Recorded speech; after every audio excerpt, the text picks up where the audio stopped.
E hoje você separou um tema muito importante, complexo também, né? Por isso que é importante a gente trazer essa orientação e essa dica, mas ao mesmo tempo extremamente importante para muitas pessoas, né?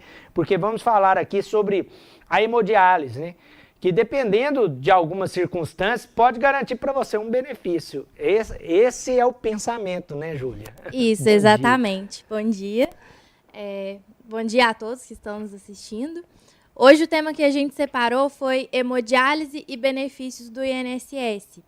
E aí, como o Flaviano falou, é um tema mais complicado de se conversar, porque eu estava até explicando para ele aqui antes do programa começar, não existe doença que gera direito a benefício no INSS, né? Existe a incapacidade gerada pela doença. Então, nós temos que comprovar ao INSS que a doença gerou incapacidade e não a existência da doença. Esse é um detalhe interessante que a gente precisa ressaltar, né? Porque a partir do momento que você começa a fazer hemodiálise, obviamente você vai sofrer algumas consequências, né? E essas consequências precisam te impossibilitar de trabalhar. É o que pode gerar aí o benefício junto à Previdência. Isso, exatamente. A doença renal, ela pode gerar incapacidade temporária ou incapacidade permanente. Então, a gente consegue pedir tanto um auxílio-doença quanto uma aposentadoria por invalidez decorrentes de doenças renais. Porém, o estar fazendo a hemodiálise ou tratamento para essa doença deve te incapacitar para o trabalho. Então, é levado em consideração tanto a doença e o tratamento que é feito, a incapacidade que gera e qual é o seu cargo, qual é o seu trabalho. E quais são as dificuldades que essa doença e o tratamento gera para o seu trabalho.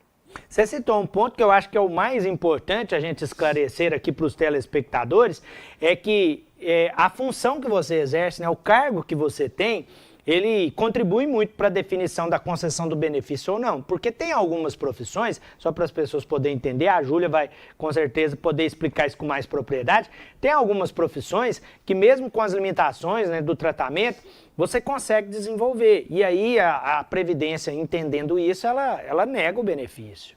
Isso, exatamente. Como eu expliquei, a doença ou o tratamento para a doença tem que te incapacitar para o seu trabalho.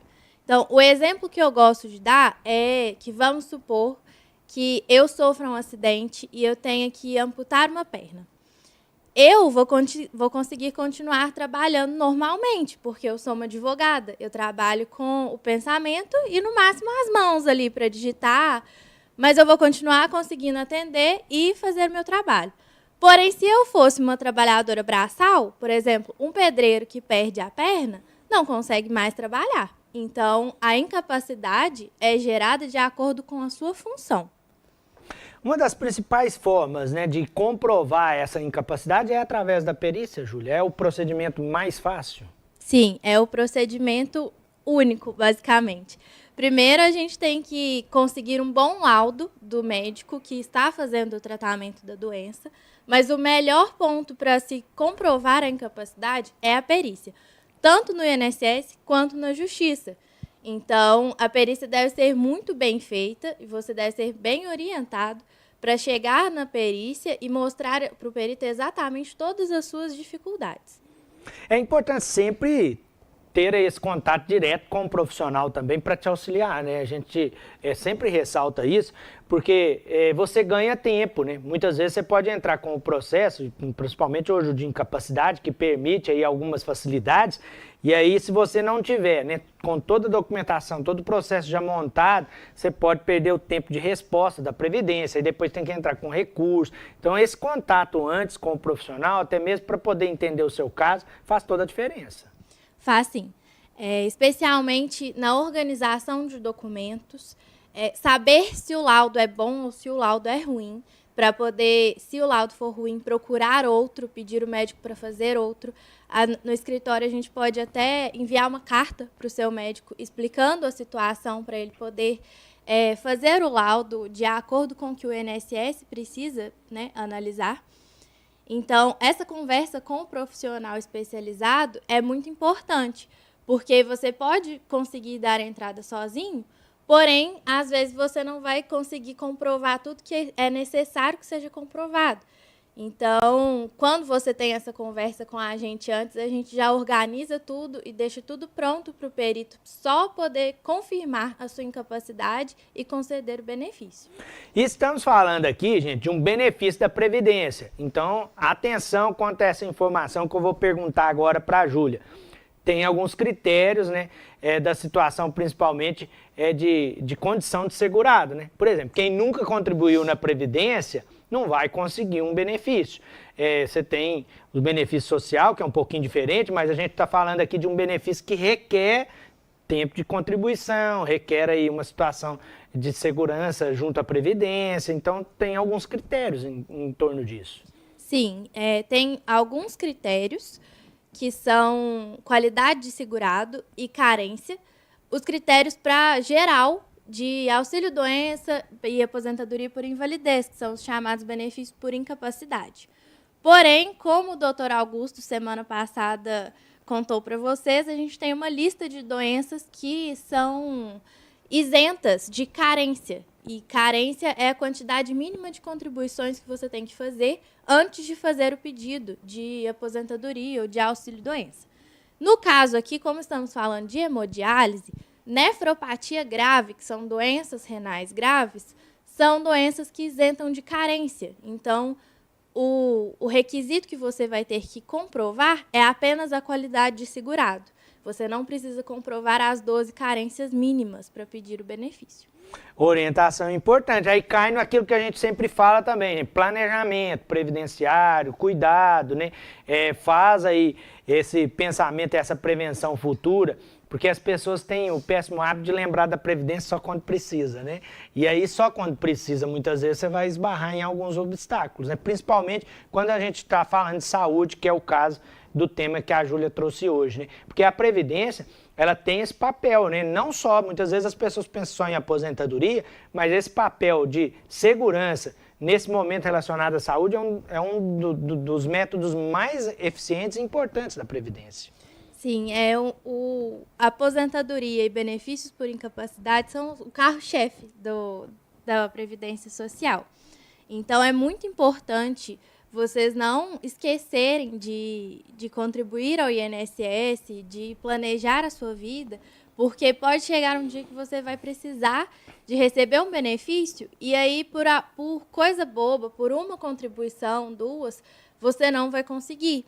Então, é muito bom vocês terem atenção na sua vida contributiva, na sua vida previdenciária, para que quando você precise de um benefício, você não seja lesado por coisas bobas que você deixou de fazer ao longo da sua vida. Como eu disse, a Júlia está aqui hoje para trazer para você essa dica, essa orientação importante, né, através aqui do programa, mas ao mesmo tempo está aqui também para responder a sua pergunta. Olha o telefone aí na tela, 99326228, 99326228 é o telefone que você participa do programa, porque o Bom Dia Divinópolis tem esse papel importante de trazer para você informação e utilidade pública. Eu tenho aqui a pergunta do Celso, está relacionada ao tema de hoje. Diz que descobriu a doença agora recente. Aí ele pode começar a fazer contribuição agora para pleitear posterior o benefício ou tem alguma restrição nesse sentido? Temos restrições nesse sentido. Para você pedir um benefício para o INSS, você tem que comprovar que no início da incapacidade você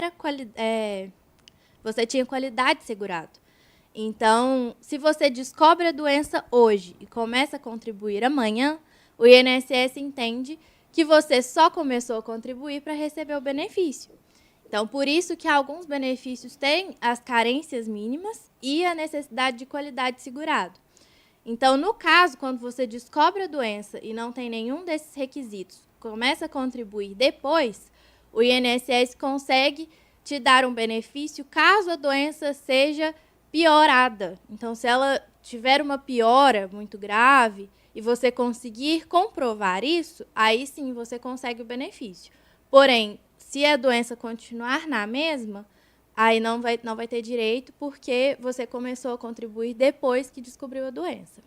É o que eu disse, gente, tem que pensar antes, fazer esse planejamento. Aí, num caso como esse, né, um benefício social pode ser uma alternativa, Júlio? Um BPC, por exemplo, pode ser uma alternativa? Sim, o BPC pode ser alternativa, desde que você comprove que essa doença, né, essa incapacidade que foi gerada pela sua situação, vai perdurar por mais de 2 anos. Então, para o BPC ser concedido, a deficiência ou a barreira que você tem deve durar por mais de 2 anos. Então, se a doença não for durar por esse tempo, pode ser que o benefício de assistencial seja negado também. Quer uma dica, Celso? A Júlia adiantou aqui para você. Começa a contribuir agora, porque se a doença se agravar, você ainda tem essa possibilidade. Põe na tela aí os telefones do escritório, porque a Júlia, o Augusto, o Eduardo estão sempre disponíveis aí para atender todo mundo, né? E a gente sempre reforça aqui que o escritório fica com as portas abertas, é só você chegar que vai ter sempre lá um profissional para te atender. Tá aí na tela a rede social. Tem também um celular, né? Às vezes a pessoa se sente mais à vontade de fazer o contato antes, o telefone tá aí, né? E a gente continua aqui com algumas dúvidas, né? Inclusive, a gente tem aqui a dúvida do Everton, telespectador também do programa. Pelo que eu entendi aqui, Júlia, ele tem uma lesão medular e ele está recebendo o auxílio por incapacidade temporária desde 2021.